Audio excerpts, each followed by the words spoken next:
are in the world. Welcome to the opening of the Global People Summit on Food System. My name is Atama Katama from Mopot Indigenous Land Defender Organization. I'm also the Born Indigenous Peoples Representative for DIO at the UN. I am a proud Dayak Dusun from Sabah, East Malaysia. Ladies and gentlemen watching from all over the world, today we kick off our 3-day counter summit to the United Nations Food Summit, or UNFSS, and its corporate agenda. The Global People Summit on Food System is a global South-led initiative that aims to gather the broadest number of rural people, people's organizations, civil societies organizations, and advocates on ground and online for the radical transformation of our food system towards just, equitable, healthy, and sustainable food system. The 3-day main event, which starts today, is the culmination of all efforts and activities held since early this year to expose the neoliberal influence in the UNFSS and to amplify the voices of the hungry and marginalized for a food system that works for us, for our people, and for our planet. So, what would you expect today? Our opening program will feature marginalized rural peoples from the global South, landless farmers, agricultural workers, indigenous peoples, fisherfolks, rural women, youth, rural people living in occupied areas, and sanctioned peoples, and how they envision and achieve just, equitable, healthy, and sustainable food systems. We will also hear solidarity messages from groups and individuals who support the Global People's Summit, GPS, and a moderated panel discussion on the UNFSS and its outcomes. This event will also pay tribute to peasants' heroes, their stories, and their contribution for just, equitable, healthy, and sustainable food system. Today, and for the next 3 days, we are joined by our organizing committee members, and it's a privilege to mention these awesome organizations: the People's Coalition on Food Sovereignty, PCFS, Pan-Asia Pacific, or PANAP, the Asian Pheasant Coalition, APC, Arab Group for the Protection of Nature, Arab Network for Food Sovereignty, Eastern and Southern Africa Small Scale Farmers Forum, Indigenous Peoples Movement for Self-Determination and Liberation, Coalition of Agricultural Workers International, Asian Rural Women's Coalition, Global Forest Coalition, People Over Profit, Asia Pacific Research Network, IBON International, Asia Pacific Forum on Women, Law and Development, Stop Golden Rice Network, Pan North America, A Growing Culture, Youth for Food Sovereignty, Local Futures, International Leagues of People's Struggle, International Women's Alliance, International Migrants Alliance. We're also joined by many of our friends who are gathering right now in a huge group all the way in Lahore, Pakistan. A big shout out to all of you and to all of them.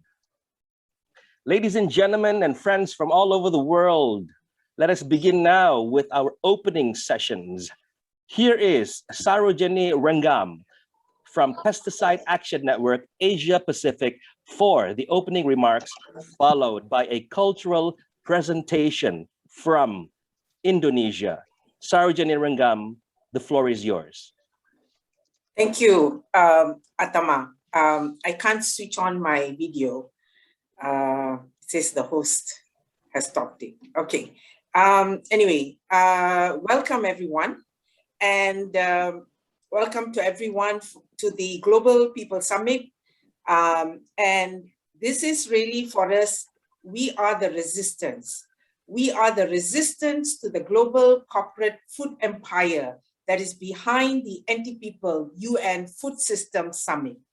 By allowing big business to shape its agenda, the UNFSS has lost its legitimacy to represent the aspirations of poor, hungry, and marginalized peoples of the world for a truly radical food system transformation.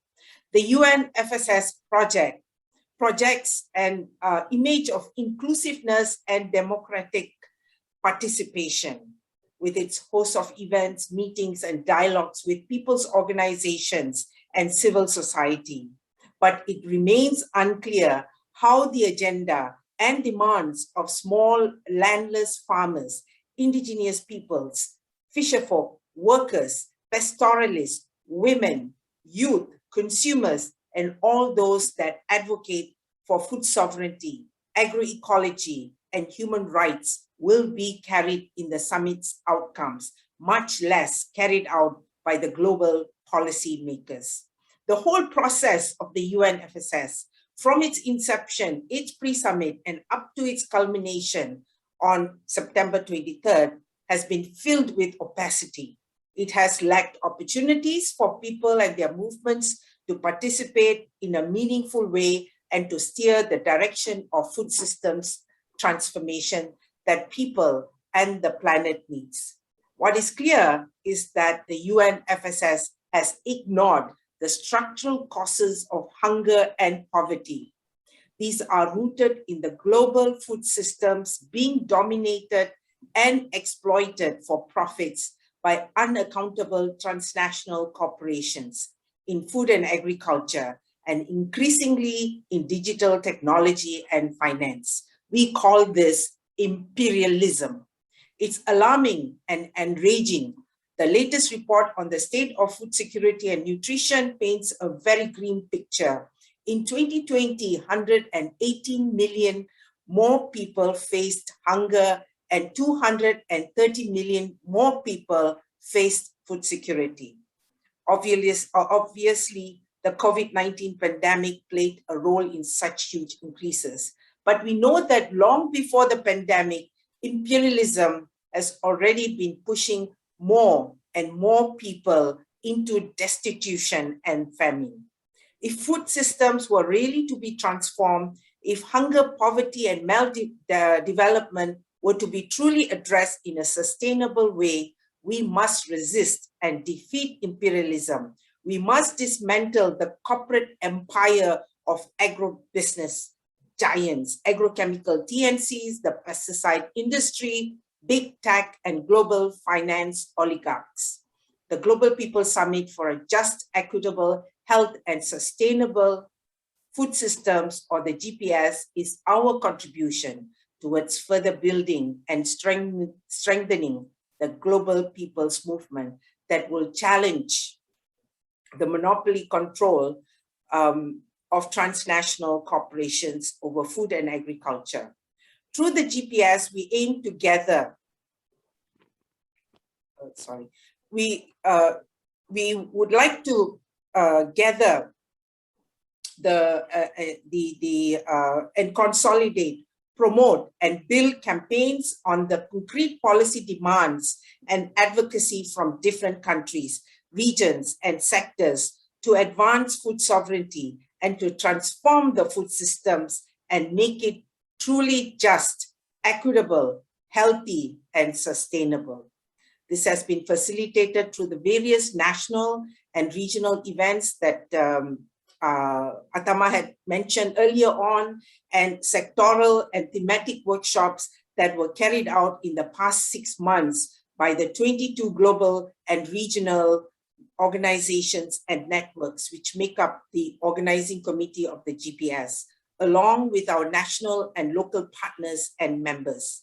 Through the GPS, we were able to mobilize and work with old and new friends and allies who share our aspirations for food sovereignty, agroecology, genuine agrarian reform, and human rights.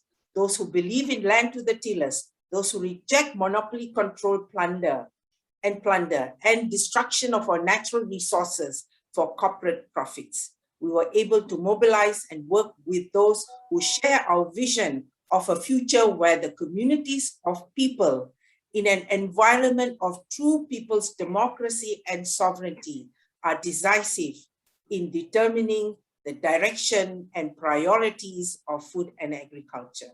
We Sarah, are can the you please turn on resistance. your video? Sorry? You may turn on the video now. I'm sorry Okay, to interject. Yeah, no problem. I'm almost at the end. No problem. We are the resistance and we shall prevail. Stand up for people's rights to just, equitable, healthy, and sustainable food systems. Long live international solidarity. Long live international solidarity. Thank you. Indeed, long live international solidarity. That is Sarojani Rengam, the Executive Director of Pesticide Action Network Asia Pacific. We apologize for the short technical issue, but she is back with us on visuals as well. And now, ladies and gentlemen, for our opening cultural presentation, let's check out a dance of Indonesian rural women by Saruni.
Thank you very much to the rural women of Indonesia and Seruni for the wonderful dance performance to kick off our evening, our night, or our morning today. Ladies and gentlemen, let's now continue with a discussion presented by our guests who will be speaking to us why resist the global food corporate empire. And to take it away, I invite the Consumers Union of Japan, member of Stop Golden Rice Network, Helena Norberg Hodge from Local Futures, and Mr. Len Cooper from the International League of People Struggle. Take it away.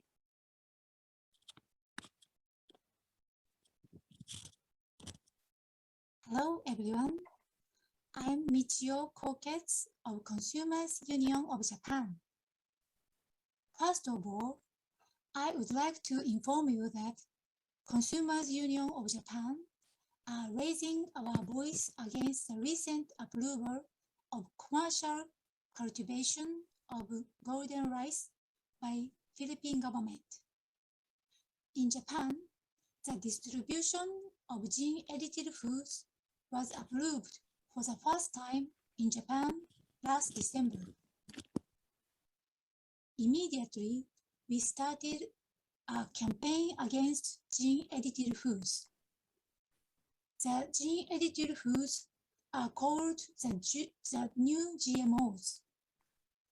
Both of GM foods and gene-edited foods have not been confirmed to be safe to eat. And above all, we cannot allow big corporations to control our food. Consumers Union of Japan is strongly protesting the corporation-controlled UN Food System Summit. We organized a symposium titled Another Citizens Food Summit on September 18th in Japan. Both golden rice and gene-edited foods are only for the benefit of a few big corporations. Let me also tell you that in Japan, there is a growing movement for organic food in school lunches. By using organic rice and vegetables produced by local farmers for school lunches, it is possible to create a society that is friendly to both people and the environment. Farmers and citizens are working together for sustainable agriculture and for the future of our children. Consumers Union of Japan has declared that we will not allow the creation of an unhealthy, unfair, and unsustainable food system. So we have launched the Tabekime Action. This is an action to take a photo with a message and post it on social networking sites. Our message is very simple. I decide what I eat. I decide what I plant and grow, not for the benefit of big corporations. Thank you.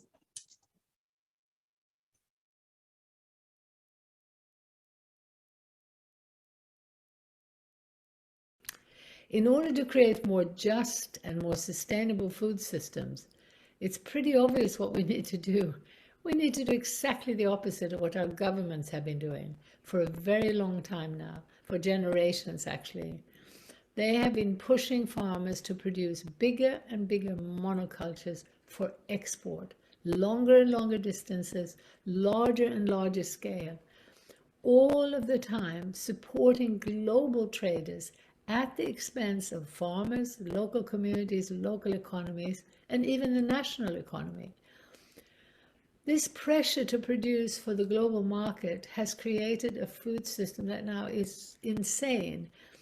Food is being imported and exported, the same product, beef in, beef out, milk in, milk out. At the same time, food's being flown across the world to be processed. Fish from Norway, America, Australia, flown to China to be deboned, flown back again. Nuts flown across the world to be cracked open, flown back again. Apples flown to be washed on the other side of the world, flown back again. So we must immediately launch a major education campaign. It's what we call big picture activism, for people to understand the reasons why we're in such a mess. Because of course this global food system is the major cause in its entirety for climate change. It's the major cause of toxic chemicals and an epidemic of cancer. We have also a situation where billions of people are being pushed into bigger and bigger cities, and the insecurity of livelihoods there, the scarcity that's created, lies behind much of the violence and conflict in the world today. So what's happening already around the world is that people are beginning to rebuild more localized food systems. They're beginning to support the farmers in the parts of the world that are not so urbanized and industrialized to be able to prosper, to really do well where they are, to help shorten the links between the farm and the consumer so that farmers can diversify instead of pushing big monocultures. When you shorten the distances and farmers can diversify, they have no need for the chemicals, they have no need for the external inputs. You have a win-win situation that supports meaningful livelihoods and a healthy planet and far more equitable distribution of wealth.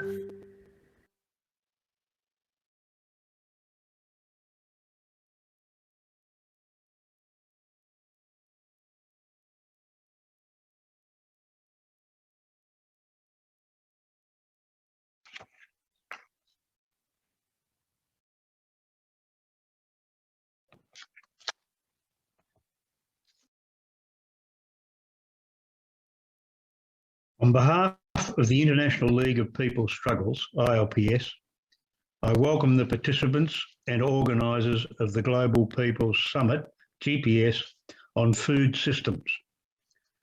The People's Summit, which is meeting to counter the United Nations Food Systems Summit, which will be held on the 23rd of September, will hold a 3-day event which includes a global day of action on September the 23rd. ILPS congratulates you all on the formation of the GPS, which was designed to give voice to the demands of the marginalised and exploited peoples against the corporations and their neoliberal food systems, which aim to maximise the corporations' profits. Clearly, the capitalist for-profit system has given rise to an unjust, inequitable, unhealthy and unsustainable food system, which is failing miserably to serve the interests of the farmers, peasants and other rural workers and their families, not to mention our planet. As the organisers of the GPS have said, it's time to transform the world to one without hunger, without trading off our rights and our planet, and building a world with a just, equitable, healthy and sustainable system. This will only be achieved, as you have correctly recognised, by building a mass movement of the people to end the rule of imperialism and its for-profit system, and build a system based on the unity and control by the producers, the farmers, workers and peasants of the world.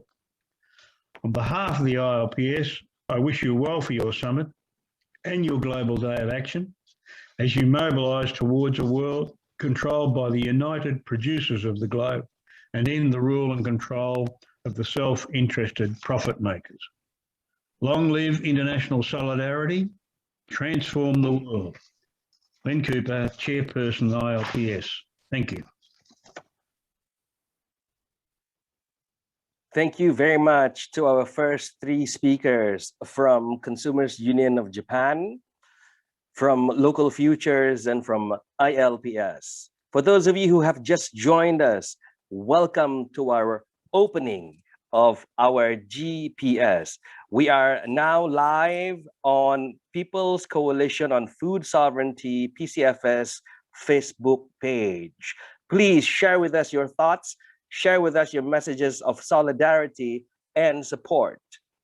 Ladies and gentlemen, let's now introduce our next speakers to speak about why resist the global food corporate empire.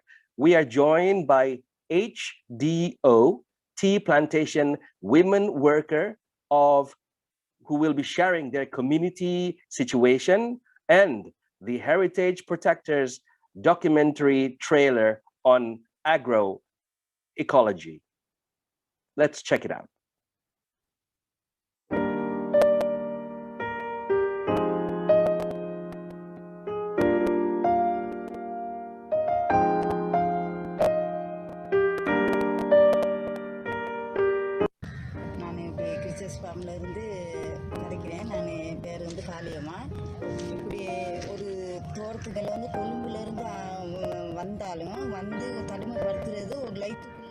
We are living in the tea plantation. We do not have separate houses and therefore we need adequate housing facility so that quarantining could be effectively done. Lines have only 2 or 3 rooms which serve as skating and sleeping place for all in the family. We lack facilities even to fetch water. We have to congregate in our places. Even one person in the line room shows symptoms of COVID-19. All the line rooms are quarantined. We are forbidden to go out. The school students could not carry out their study activities. Teachers transmit lessons through smartphone. It needs data and it takes money. We have lost employment opportunity. If we be quarantined, we may face food problems and we are helpless too. In the event of being quarantined during the COVID-19 pandemic, the government should provide us the necessary assistance.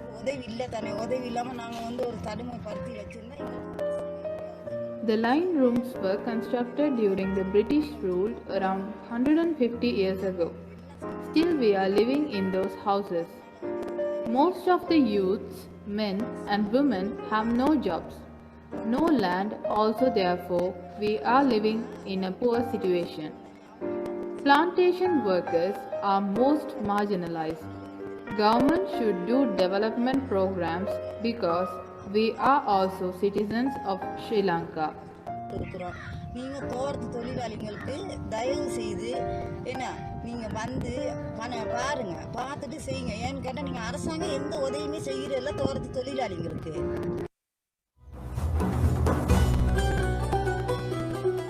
We're sitting right now in the middle of a cluster of middle Minoan farmhouses. Behind us is an olive tree that's at least 2,000 years old. And so what I found compelling about this landscape, and the reason for us to continue work in this area, is to try to understand why people for thousands of years were drawn to this environment. Crete has been a main agricultural production area for centuries, for millennia. It had delivered this thing that we call the Mediterranean or Cretan diet. However, mostly the last 3 or 4 decades, there has been a paradigm shift of the model of food production on the island. Στα αρχαία είναι η ζωή μου. Εκεί παίρνω δύναμη, γιατί χαϊδεύω τα χώματα των προγόνων. Έτσι λοιπόν, αυτό που έχω δει από τη μινωική εποχή, στην αρχαϊκή εποχή τα ζωριά και προχωρούμε, ήταν μία αλυσίδα. Έτσι λοιπόν, όπως ο παππούς μου, ο πατέρας μου, οι παππούδες μου, οι άνθρωποι παλιοί σεβόταν τη γη, γιατί τους έτρεφε και την αγαπούσαν, σήμερα υποφέρομαι. Γιατί αν δεν έχεις λεφτά στη τσέπη, πεθαίνεις. Ενώ τότε δεν είσαι, αλλά ζούσες. Είχες να φας. Όταν ταΐζουμε τα παιδιά μας, να τους δίνουμε ένα κομμάτι φαγητό και να τους λέμε καλή όρεξη, να μην τους λέμε καλή τύχη. Ο σπόρος ήταν η ευκαιρία για να βρεθούμε πολλοί άνθρωποι, για να διαδώσουμε την ιδέα της αυτάρκειας στην προφή, της αυτονομίας του αγρότη, της ελευθερίας στην επιλογή, άρχισε να θυμάται ότι υπάρχουν αυτοί οι σπόροι, ότι έχουν αυτά τα ιδιαίτερα χαρακτηριστικά, ότι αντέχονται σε αντιξοότητες, έχουν περάσει πολέμους, έχουν περάσει στερήσεις σε νερό, σε φάρμακα, σε λιπάσματα. Αυτοί είναι σπόροι που μπορούν να μας στρέψουν από εδώ και μετά και μπορούν να ανταπεξέλθουν σε πολύ δύσκολες συνθήκες που έρχονται, στην κλιματική αλλαγή, ας πούμε. Αυτό θέλουμε να κάνουμε, να δημιουργηθεί ένα μεγάλο αγροοικολογικό πάρκο. Νομίζουμε πώς μπορούμε να το πραγματοποιήσουμε και να έχει αποτελέσματα και να γίνει η Κρήτη ένα μεγάλο περιβόλι χωρίς φάρμακα, χωρίς χημικά, χωρίς άλλες παρεμβάσεις από τον άνθρωπο που δημιουργούνται. Γιατί γίνονται όλα. Θέλει αγάπη και θέλει να είσαι εδώ.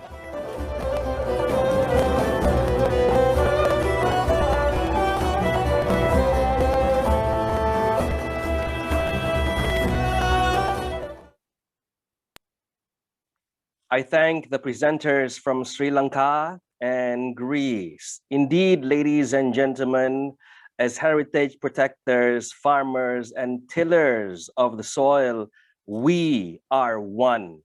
We are one with the earth. We are one with the plants and fauna. We are one with animals and flora. We are one with the hydrosphere. We are one with the atmosphere, the stars, sun, moon, the stellar spaces, and the universe. And today, we are not only one, but we are one in solidarity. So long live international solidarity.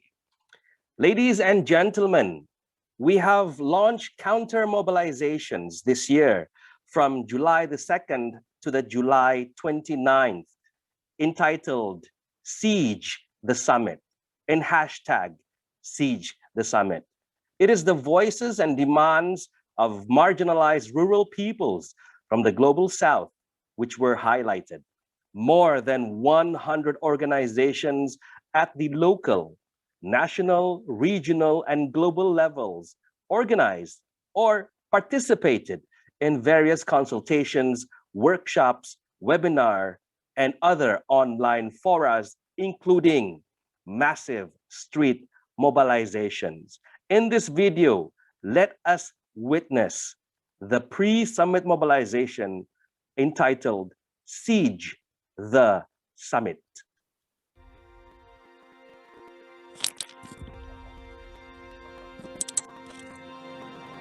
Can you describe what you have done so far in front of the FAO headquarters in Dubai now? So right now we are practically stationed right in front of the POW building. There's really a huge problem of food in their country, and that's why we are here. Stop land grabbing! Stop land grabbing! It's been a really drastic situation. So in IPTK, we firstly have worked with food sovereignty in these places. What it has happened in the United States is a good example of what can happen in the rest of the world if we follow the system. So what is digital agriculture? Steal the data of farmers. They cannot. Does a Bill Gates know how to farm? No. Does a Microsoft know how to farm? No, they know nothing. But they track the farmer, and Gates was placing in farmers' homes in Andhra Pradesh. We have to also take into account that in family farming, most farmers are women. They may be invisible, but the majority of the agricultural production in this country is done by women. They have to cut forests and damaging the biodiversity and putting out from their territories our sisters and brothers from indigenous communities. That despite the lockdown and also travel restriction, the corporate does not stop. They continue with their project, with their plantation, with their mining, continue to take away our resources. Those who receive food allowance still struggle to around the healthy or nutrition foods. Price of food in Hong Kong, whether in market or supermarket, are very expensive and continue to increase. The Palestinian people are mainly deprived of having agricultural inputs, seeds, seedlings, and even water security being one of the main problems that the brothers in Syria suffer from, our brethren in the occupied territories suffer. Since the rural peasants movement in Venezuela, we have been organizing our peoples, our communities, to see how we can produce and how we can manage our own food production. Ito po yung maliit na lupang sinasaka namin. Sa ngayon po ay 2,500 square meters na lang o katumbas ng 1/4. Failed, to increase the incomes of smallholder farmers. It has failed by, polluting and contaminating the environment. Negotiation should be focused the betterment of the small-scale fisheries. Where I just participated in an action to protest the Gates Foundation and their Alliance for a Green Revolution in Africa. Ang nagugutom sa buong mundo. Ang kagutuman ay dahil sa kontrol ng mga malalaking kapitalista.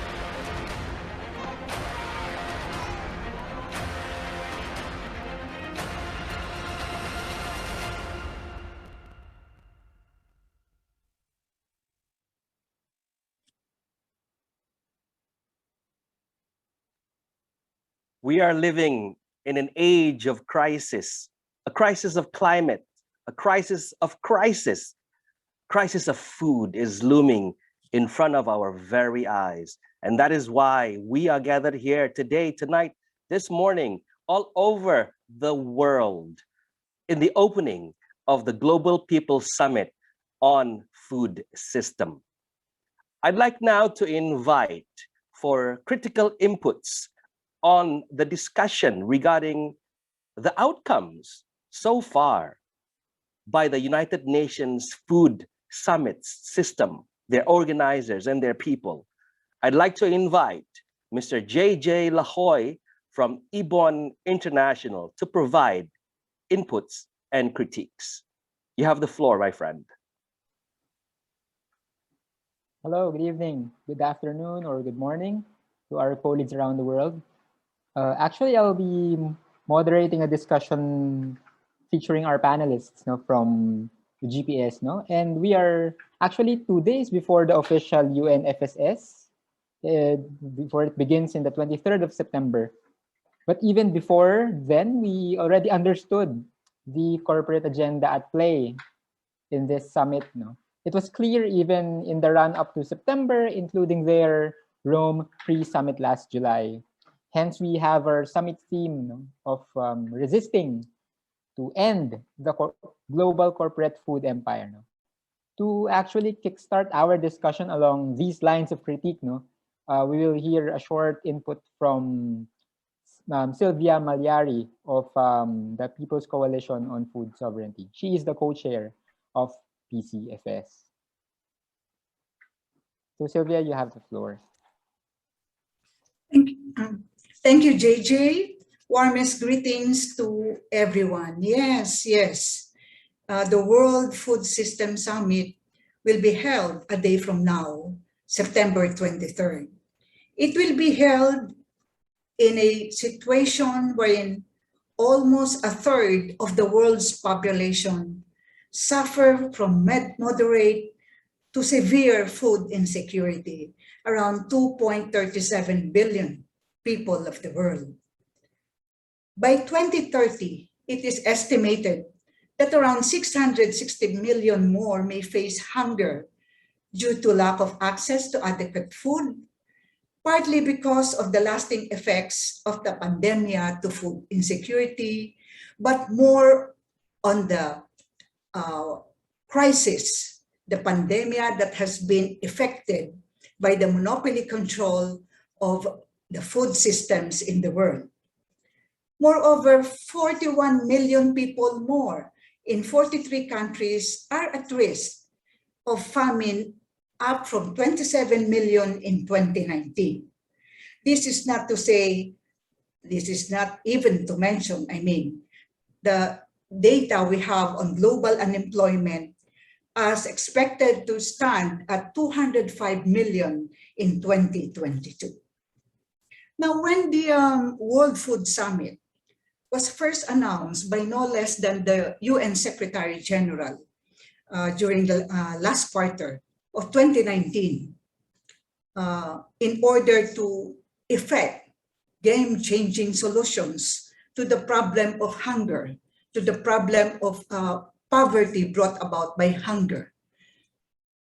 We recognize we are one in acknowledging that indeed we need a food summit that would genuinely go for the transformation of the world food systems. But what happens is then we draw from the report shared by no less than the UN Special Rapporteur on the right to food, Michael Fakhri. We can see briefly that the defects, the onslaught, the defective orientation with regards the content, the process, and the structure that has been laid down by the organizers and the leaders behind the Food Summit. We see the signs of corporate capture of the Food Summit.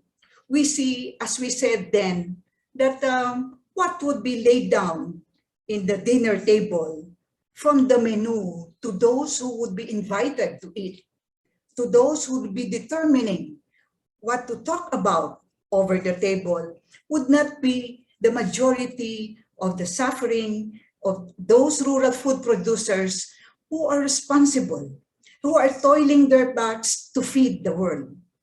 Now, in December 2019, as early as December 2019, Agnes Kalibata was assigned as the special envoy to act as the foremost leader of the World Food System Summit. Kalibata was, as you know, the former president of the Alliance on Green Revolution for Africa. Then, side by side with this, we know that even earlier, the Food System Summit, the United Nations has struck a partnership with the World Economic Forum. The World Economic Forum, which is the largest lobby forum of billionaires in the world, effecting control, especially in food and agriculture. One of the controls that they make in measuring up what would be the greater profit in the so-called economic growth in the world. Now, structurally, the Food System Summit affected the formation of action tracks, which was referred to as the policy-making dynamo. The action tracks consisted of course, the chairpersons, the given support teams, the UN anchoring agencies, given the budget and agenda.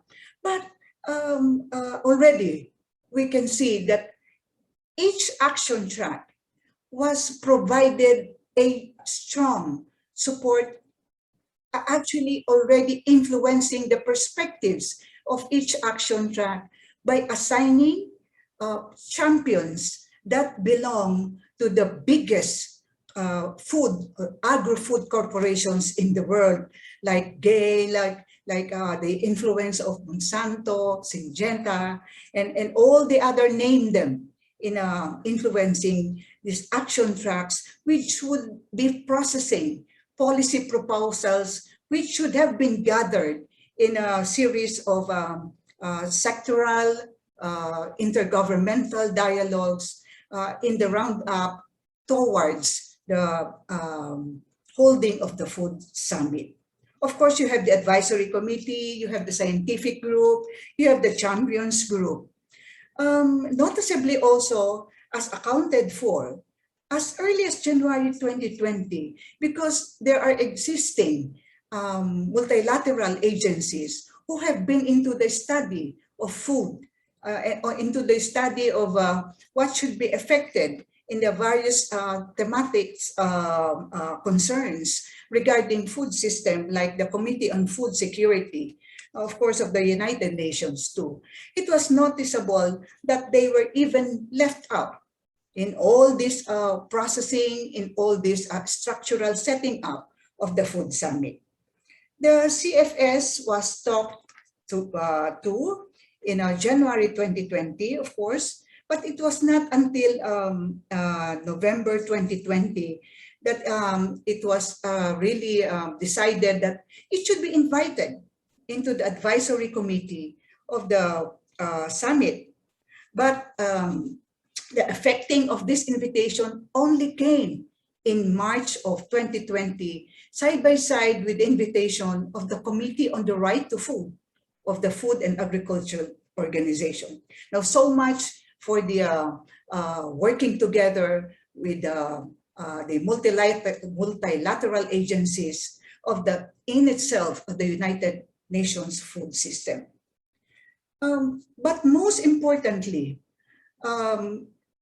given all this critique, all these concerns, around 550 plus civil society organizations came out with a position paper, including the position which was made and signed by more than 200 organizations coming from the Hungry for Change campaign, raising concern about the corporate dominance in the coming summit. But what happened? All of these concerns, all of these points that were raised were put aside. In fact, in June of 2020, as the summit was being operationalized, a consultation sponsored by the Rockefeller Foundation, by the World Economic Forum, was undertaken, defining, giving the WEF more in a specific role as a cross-cutting lever of change in the coming summit. So other concerns like topics on human rights and law as a lever of change. Where is this human rights to be placed in the whole discussion, in the whole framework of the summit should be placed. The special rapporteur on the right to food was a little successful, actually, in holding consultations and trying to put across that the human rights concern should be taken as an important aspect, as of course, as a framework, as a foundation in the discussions during the summit. Yes, it was considered, but interestingly, in the human rights thematic session that have been held during the pre-summit, the special rapporteur himself was not even consulted on how to go about this consultation. Other concerns like the value of indigenous people's knowledge in affecting agroecology, while putting aside even the topic of agroecology. Agroecology, yes, was considered later and found its way into the action track 3 on nature positive finding solutions. All in all, there were multi-sectoral dialogues undertaken by 77 member state conveners, supposedly to activate governments, international organizations, and parts of civil society. But the question is, were the more positive outcomes of the dialogues, which we even have to see, did they find, do these outputs find their way or flowed back into the action tracks? That would have to have a questioning aspect for all of us if these things would matter in the outcome of the coming food summit. And more importantly, we have to point out that the real spirit, the legitimacy of supposedly multilateral concerns during the summit really is not given a serious look into. Because if we are to talk about genuine multilateralism, wherein rights holders and participants are in a process that is committed to participation, accountability, non-discrimination, that would have to really be looked into with what happened in these days on the lead up to September 23. So all in all, the question would be, what do we expect in the coming food summit? Maybe if there is a question to be placed on the table, projecting by 2050 that there would be around 10 billion people. How do you feed 10 billion people by 2050? When the organizers, the leaders of the summit are dishing out more of the same, more business than usual, more business as usual. They're trying to state, as they have done before, that this is a productivity concern, that we expect more of production intensification. We expect all of this productivity concern to be reframed as a concern, for example, for planetary boundaries and as a commitment to sustainable, intensive agriculture. So we expect techno fixes. We expect more technological answers to increase production as an answer to hunger, to malnutrition, to famine. So we state, as we have stated before, but in one of our discussions, that the corporate capture of the UN Food Summit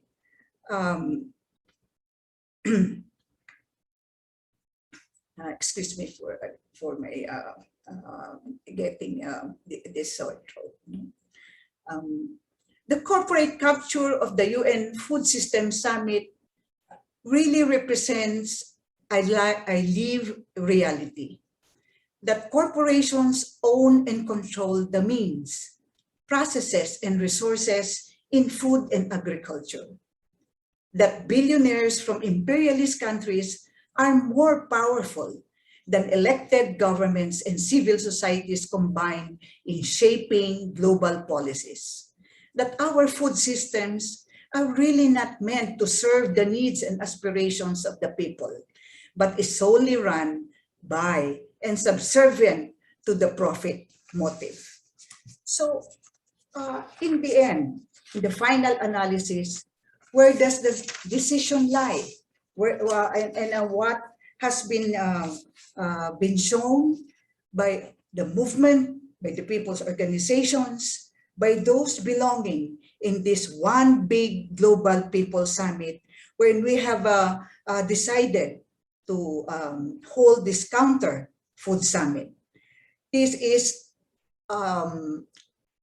decided on by the millions, by the billions of the small rural food producers, by the peoples in the world, the peasants, the agricultural workers, the fishers, the rural women, the indigenous peoples, the consumers all over the world who have taken that resolve, that knowing that we have been pushing back the corporate capture, the corporate control, even of food and agriculture.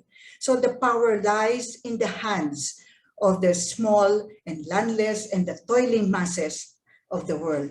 So that this Global People Summit, we hope, would really represent, would really come to a unity that which it has become. It would come out with a shared unity of further affecting a food system that is just, that is equitable, that is healthy, that is one for all. So yes, indeed, resist and end the corporate empire on food. Thank you, JJ. No? Thank you, and more power to the GPS. All right, thanks, Sylvia, for that critique, no, of which clearly lays down how the monopoly capitalist agenda is the problem, how the corporate control of the means to produce of all the Bill Gateses, the World Economic Foundations, and the agrochemical PNCs and their lobby interests, how they have captured the system and even the official processes of the UNFSS. And that therefore the official agenda is for profit and not the interests of the toilers who feed the world. And even she also highlighted how the official processes themselves do not follow the principles where the rights holders should be the ones influential in the direction of the process. And lastly, one important point I think that Sylvia highlighted is we could already expect that in the near foreseeable future, the agenda of corporations is to further sell techno fixes as false solutions to the problem of hunger and poverty. So thanks for that, Sylvia. At this point, we hope to hear perhaps one or two more thoughts and critiques from our panel here of different organizations from the GPS, which come from the different global regions and sectors. Picking up from Sylvia's input, dear panelists, it's funny that the UNFSS, also claims to be a people summit. If you've seen the releases and the like, yeah. In your view, dear panelists, and if you have any additions to Sylvia's thoughts, how do you think this is actually contradicted in what they actually do and the effects of their negotiations and their agenda to your sector or country as representatives of food producers or consumers? So perhaps we could have that question for one or two friends here in the panel in Zoom. And yeah, if you could also share any thoughts on how your struggles link up with what Sylvia is pertaining to as the objective of ending imperialism in the food system. That would be a second point perhaps that we could discuss. So anyone here from our panel who wish to share their thoughts picking up from those 2 points, feel free to raise your hand. I believe that our panel here are now being assigned as co-hosts, so they may share their video and their microphone as well. I see Siva is raising a hand. So Siva, you have the floor. Hello, good evening to all of you. I'm Siva from Kavi, representing from Sri Lanka. So it was very wonderful and productive thoughts given by Sylvia. Anyhow, at present, this globalized society, we also should think about the COVID and how the COVID pandemic affect the grassroots level, the poor people. So the globalization, one-way globalization, monopolies, and the capitalist society, how they are exploitation the grassroots level of the poor people through the COVID action also. So this should be taken into consideration. Thank you. Thanks, Eva, for that intervention. Perhaps we could accommodate one more input from the floor, picking up on, well, it could be reactions to Sylvia's points or any other thoughts to how the agenda would be felt in your sector and country. and thus would be a testament that their press releases that they're calling themselves as a food people summit is actually false. Anyone else from our colleagues, from our various peasant organizations, indigenous peoples organizations, and other advocates here in the panel? And there are various formations from across the world, from the global north to the global south. Maybe our colleagues from, maybe it would be good to hear from indigenous peoples if they have thoughts here.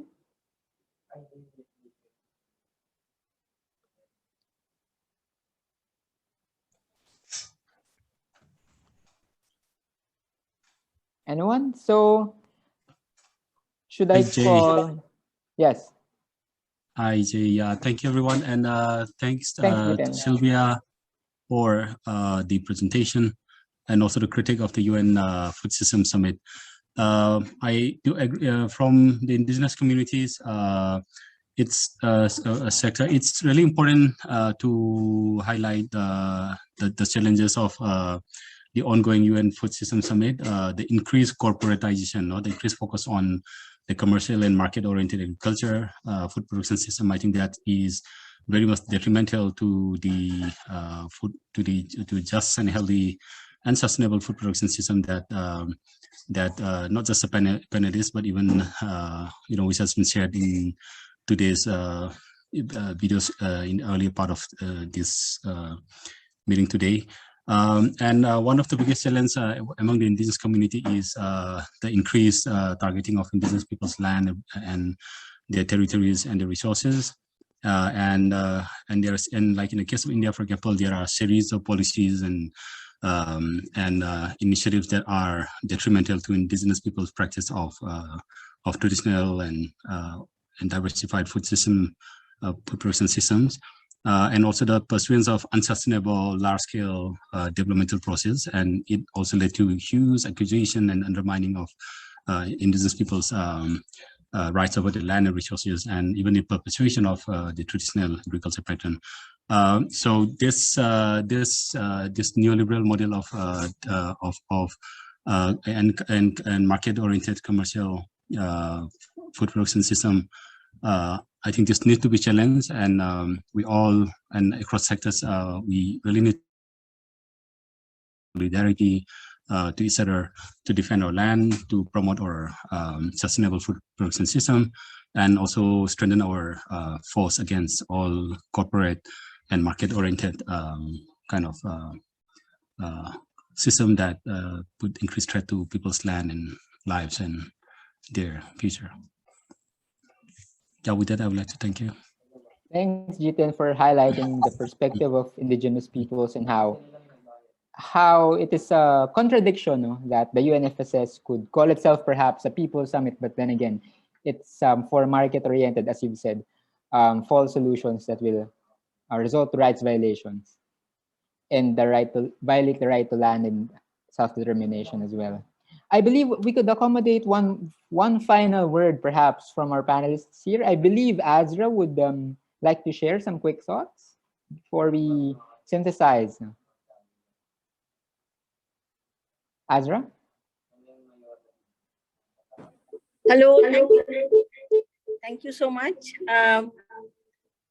What I would like to say is that it's amazing what the Global People Summit has been able to do. Not only in the coming 3 days, what is being planned, but what we have done in the past few months since we have started mobilizing for GPS. I will speak for Pakistan. Even right now, we have about 30 to 40 small and landless farmers, including women and minorities, sitting with us. Let me open my camera, and I hope I can show it to all of you. And so, this is what we have been able to do to mobilize peasants, to make them bring up their calls for seed sovereignty, for not-for-profits, but for a healthy diet. Many of our farmers are now protesting against the corporate capture of genetic resources in lives and animals. In Pakistan, the USAID, the imperialist nations of the world are now are now asking for trips to be totally gotten rid of from the entire food and agriculture system, not only food and agriculture system, but from the entire context of world progress, because there is digitalization in agriculture, there is digitalization in education, and our farmers, our children are really suffering because of the intellectual property rights regime. We stand in solidarity with the farmers across the world, and we will. Long live international solidarity! Long live international solidarity! Jump, jump, WTO! Jump, jump, WTO! Jump, United Nations Food System Summit! Jump, United Nations Food System Summit! Jump, United Nations Food System Summit! United Nations Food System Summit! Long live! Long live! International solidarity! International solidarity! I would like to end with that we have been able to make the imperialists run from Afghanistan, and by the people's power, the United Nations and everybody else who is imperialist will be taken down by the people's power. Long live people's power! Long live people's power! Thank you, my friend. Thank you very much from Pakistan. Thank you, Azra. I could not end this portion better with that point of showing the living example of how our pushback for corporate power in order to build a just, equitable, healthy, and sustainable is a matter of strengthening our struggles and our resolve, our organizations, to resist. And I believe we have in the comments also a rich discussion in terms of our attendees here discussing sharing their thoughts about how it's actually the attempt of the FSS to co-opt the word People Summit is actually shows our small victory in disturbing them. And there are also discussions in how the World Bank and the IMF, and as Azra has pointedly stressed, even the WTO, these neoliberal institutions are all complicit in this regime that we are resisting. I believe there are further comments and questions in the chat box, in the Q&A box. So maybe these could be answered individually through the chat and the Q&A box as well in the rest of our program. Maybe our panelists would be free to browse them and answer them accordingly. So I will end my portion perhaps in this discussion by saying that in the remaining duration of our program today and the 2 days of our People's Summit, we will continue to expose and voice out our opposition to the corporate agenda and all the complicit institutions to the FSS and its role in facilitating imperialism in food, in agriculture, and for-profit food systems. So thank you. I give the floor back to Atama. Thank you very much, everyone. Thank you very, very much, JJ Lahoy of Ibon International, for moderating this panel. And of course, I also join you in saying long live international solidarity, and greetings to friends from Pakistan who joined us live a while ago. Ladies and gentlemen, we now present to you a Sri Lanka dance on the issues faced by the paddy farmers there. Let's take a look at this cultural presentation.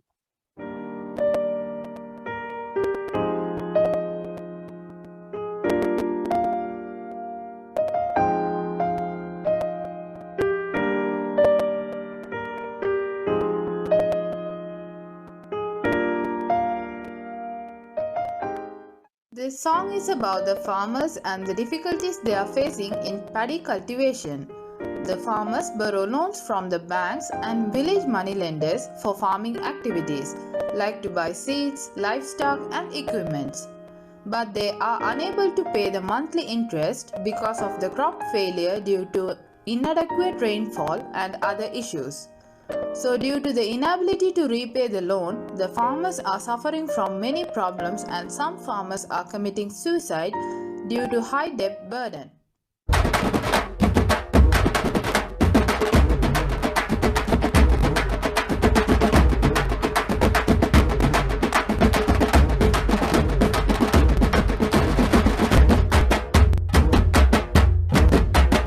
ஆழம் உழுது போட்டேன் ஆட்டூரமும் நல்லா போட்டேன் ஆழம் உழுது போட்டேன் ஆட்டூரமும் நல்லா போட்டேன் காலத்துல பருவமழை பெய்யவும் இல்ல காலத்துல பருவமழை பெய்யவும் இல்ல எங்க கஷ்டம் பார்த்து கடவுள் கூட கண்ணை திறக்கல எங்க கஷ்டம் பார்த்து கடவுள் கூட கண்ணை திறக்கல ஆழம் உழுது போட்டேன் ஆட்டூரமும் நல்லா போட்டேன் ஆழம் உழுது போட்டேன் ஆட்டூரமும் நல்லா போட்டேன்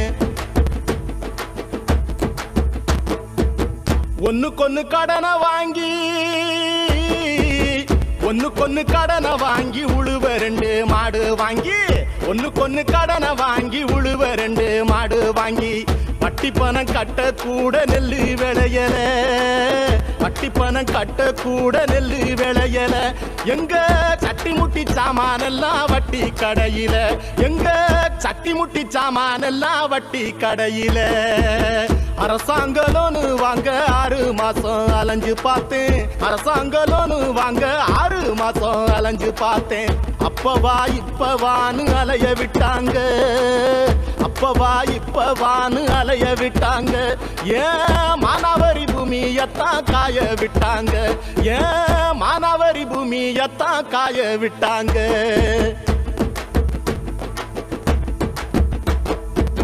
மிளகா பழுத்திருச்சு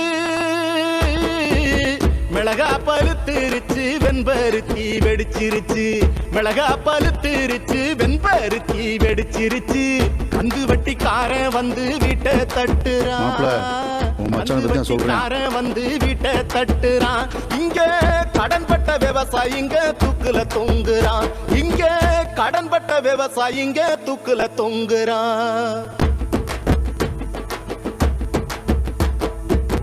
கண்ணியும் தவறாம நடக்க வேண்டிய காவல்துறையும் கண்ணியும் தவறாம நடக்க வேண்டிய காவல்துறையும் கந்து வெட்டி காரணத்தான் காக்கா பிடிக்கிறான் கந்து வெட்டி காரணத்தான் காக்கா பிடிக்கிறான் இங்க அன்னாடம் காட்சி மக்கள் கண்ணீர் வடிக்கிறான் இங்க அன்னாடம் காட்சி மக்கள் கண்ணீர் வடிக்கிறான். Thank you very much for the beautiful cultural presentation, which tells us the issues faced by the paddy farmers in Sri Lanka. Ladies and gentlemen, all these videos are featured since the very beginning of our GPS campaign earlier this year, and there are very much more available online on YouTube as well as Facebook. To join us now to present 3 solidarity messages, I have the privilege to introduce Fridays for Future International with Greta Thunberg, the Center for Development Program in the Cordillera, and from Rebecca George. In 1 week, the United Nations is hosting the Food System Summit, which is set to radically transform our global food system. The marketing for this event is perfect, you know, with game-changing talking points of climate change, nutrition, and environment. There's just one huge irony. The so-called leaders and ambassadors of the event are the same transnational corporations and financial institutions that are profiteering from the health crisis and climate crisis we are experiencing today. Quick side note, these corporations are still pushing synthetic fertilizers, pesticides, and GMO seeds that continue profiting from the massive environmental destruction and countless cases of cancers, and not to mention have even forced hundreds of thousands of farmers worldwide to commit suicide from the high debt they incur from these solutions. And so now these corporations want us to believe that they have the answers for the food insecurity arising from the climate change that they have accelerated. And their answers are more patented solutions and highly efficient system, read less manpower required. This reality just makes my head spin. Whee. If you believe in real regenerative agriculture that also provides millions of meaningful jobs, taking care of the earth and its inhabitants, while fighting climate change simultaneously, if you believe in seed sovereignty and food sovereignty, and if you believe in empowering local small farmers, then please join me and hundreds of others as we protest outside the United Nations headquarters on September 23rd, 2021. If you don't trust the people who've been causing our problems to now be our saviors, then please join the multiple counter movements online or in person. Don't be silent, don't be violent. Sidong ilay insina hidung maay Langdong ay sidong ilay insina hidung maay Sa lidumay masapa nga umaway Chay dalan agmurmuray Kastat diag ti awaway naruway nga makaupay Sa lidumay ay diway na bareng-bareng panagtalon arumbeng Untuk ti iyareng ang sikat bukod kang tumeng Sa lidumay ay diway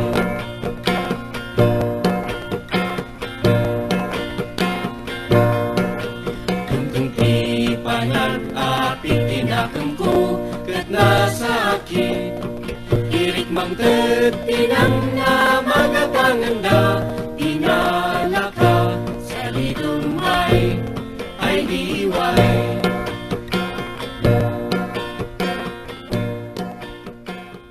In order to achieve a just, equitable, healthy, and sustainable food systems, agricultural producers, the farmers, must have control over the means of production, the land, the agricultural inputs, the science, technology, and research required to improve their production. There is the need to unshackle corporate control over food systems.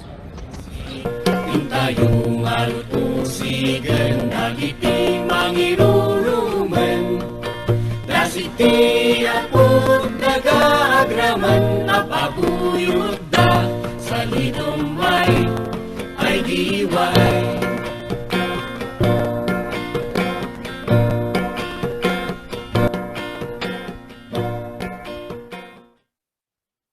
As a climate justice activist in the midst of the global climate strike on the 24th of September, I'm standing in solidarity with peasants from the global south, because climate justice is also food justice, and we need to fight all together in order to tackle the climate crisis and dissolve the systems of oppression that we all are entangled into. From Lebanon, we stand in solidarity with the Peasants' Coalition for Food Sovereignty to siege the summit, especially as we are currently undergoing a famine similar to the one we endured during the First World War. We are hungry for change to decapitalize and decentralize our systems. We, youth activists from the international climate movement Fridays for Future, are one with the Global South Peasantry here today at the People's Summit on Food Systems as we fight against corporate control of agriculture and as well as for land and food justice for all. The climate justice issue is not separate from the struggles of our farmers, so it's important that we link up and collaborate as we move forward together and continue to campaign for an alternative to the current profit-oriented and destructive system we have today. I stand in solidarity with small farmers from the global south. Let us fight together for climate, food, and land justice.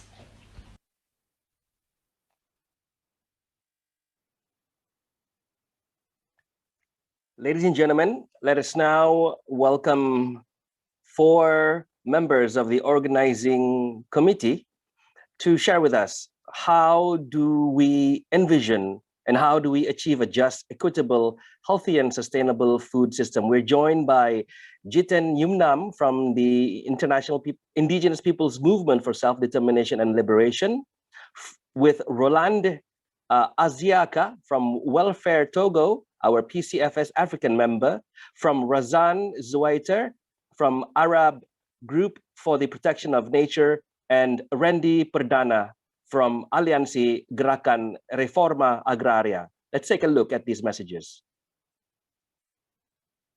Hi everyone, my name is Roland Aziaka. I'm Togolese, president of Association Welfare from Lomé, West Africa. Here is our position paper on UN Food Systems Summit. Food system will deliver expected results only when there is less greed for super profits. More peaceful world, more investment in food systems, greater involvement of local players,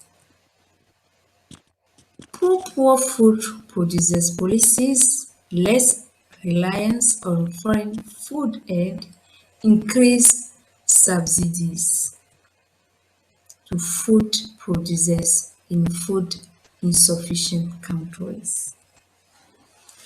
We have to ask ourselves, how have we made our system responsive to these challenges or issues? Have we, for example, protected our food system from excessive profit-oriented entities? Do we have systems that can function in conflict areas? To what extent are local players involved in the design, implementation, monitoring, and evaluation of our food system? Is the FAO in a position to facilitate these initiatives alone? Or it needs collaboration and more funding? Indigenous peoples have long been practicing a diversified and traditional form of agriculture, rooted in a culture and intrinsic relationship with the land and resources. And it's extremely important that the government recognize the indigenous people's traditional and unique and also healthy, sustainable food production system in their own land territories. And for this, it's extremely important that the government recognize indigenous people's right over their land and resources, and also allowing indigenous peoples to grow their own fruit, to grow their own, practice their own traditional way of agriculture and food production system. The recognition is really, really important, along with the recognition of indigenous people's right over the land and territory and resources.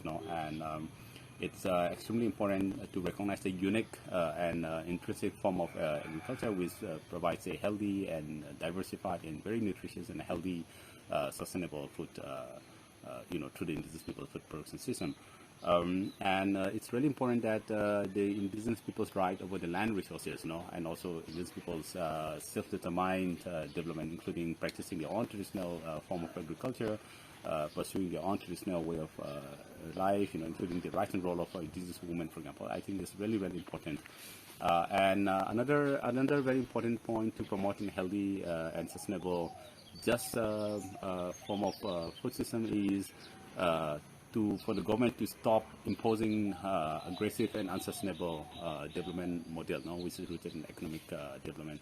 Say, for example, the pursuits of large time building or agribusiness like palm oil cultivation or extractive industry. This has led to forced acquisition of indigenous people's land. So this has caused so much of conflict and tension within indigenous people's land, besides threatening their own survival and also very existence, and protecting their own identity as well. So it's really important that these people's rights over the land resources are recognized. They are allowed to pursue their own, the food systems, and also the government should rethink and also should desist from forced acquisition of land for large-scale unsustainable development model. And I think these are some of the steps that can promote a healthy and sustainable and just development and also just food systems in indigenous people's land. Thank you very much. تصلح أنظمة الغذاء إذا تم احترام السيادة على الغذاء، وذلك عبر إرادة الفلاحين وصغار المزارعين. وقمة الشعوب للنظم الغذائية هي الطريق لإسماع كلمتهم، ولا يمكن أن ننجح في مساعينا دون إيقاف استعمال الغذاء كسلاح عبر الحروب والعسكرة والعقوبات والاحتلال. النصر والقوة للشعوب. رزان زعيتر، العربية لحماية الطبيعة والشبكة العربية للسيادة على الغذاء. Saya Randy Perdana, pimpinan Agra Organisasi Tani Demokratis Indonesia. Senang bisa mengekspresikan pandangan kaum tani tentang kedaulatan pangan dalam rangkaian acara Global People Summit on Food System 2021. Di bawah imperialisme, perkembangan antar negeri akan tetap timpang. Ini berarti penjajahan langsung maupun tidak langsung tetap ada. Kedaulatan bagi sebuah bangsa adalah tuntutan yang relevan dan menjadi program utama dalam gerakan pembebasan nasional di seluruh negeri pra-industrial atau masih agraris. Karena itu, tuntutan kedaulatan pangan bukanlah tuntutan biasa dan remeh-temeh. Ia adalah tuntutan yang sangat penting dan berat karena menuntut bebas dari dominasi imperialisme dan membutuhkan gerakan pembebasan untuk meraihnya. Kedaulatan pangan hanya bisa diwujudkan dengan land reform sejati. Tanpa land reform sejati, rakyat Indonesia akan menderita kekurangan pangan kronis secara kuantitas maupun kualitas. Hukum perjuangan yang berlaku saat ini agar kedaulatan pangan di Indonesia bisa dimenangkan adalah melancarkan perjuangan pembebasan nasional mengalahkan imperialisme. Agar bisa menggulingkan imperialisme, kekuasaan para tuan tanah besar harus dikalahkan lebih dahulu di perdesaan. Mengalahkan tuan tanah besar akan membebaskan tenaga produktif kaum tani.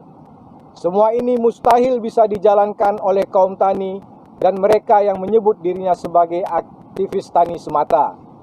Tugas ini menuntut kebangkitan, pengorganisasian, dan pergerakan luas dari kelas buruh, intelektual perkotaan demokratis, dan berbagai kelas dan sektor dalam masyarakat Indonesia lainnya, termasuk menjangkau borjuasi nasional yang anti-imperialis.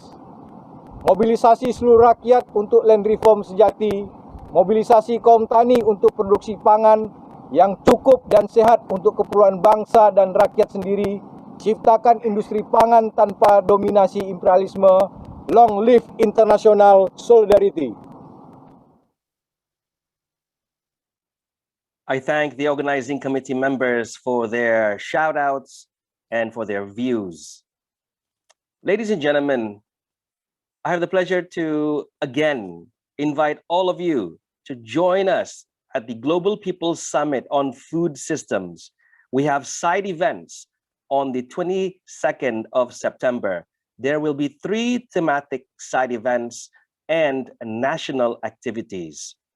On 23rd September, join us at the Global Day of Action for Just, Equitable, Healthy, and Sustainable Food Systems, and a special Speak Out session at the closing plenary. If you're watching us live, the Global People's Summit on Food System is a global South-led initiative that aims to gather the broadest numbers of rural people, people's organizations, civil society organizations, and advocates on ground and online for the radical transformation of our food systems towards just, equitable, healthy, and sustainable food system. This 3-day main event, which starts today, right now, is the culmination of all efforts and activities held since early this year to expose the neoliberal influence in the UNFSS and to amplify the voices of the hungry, the marginalized, for food system that works for us, for our people, and for our planet. I invite all of you to type out "Long live international solidarity." I invite all of you to speak out "Long live international solidarity" wherever you are tuning in. To conclude the opening of the Global People Summit on Food System, I have the pleasure of presenting to you a video which features two pheasant heroes tribute. Take it away.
It saddens us, ladies and gentlemen, that heroes for food, heroes for the planet are no longer with us. But to keep our spirits and hopes alive, I would like to end my emceeing job for tonight with a special message from us here in Borneo. We are one.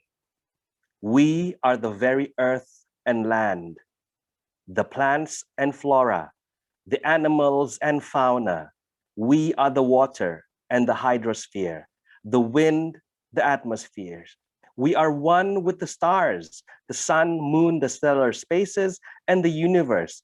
We are one with the spirits of our ancestors, one with the humanity in divinity.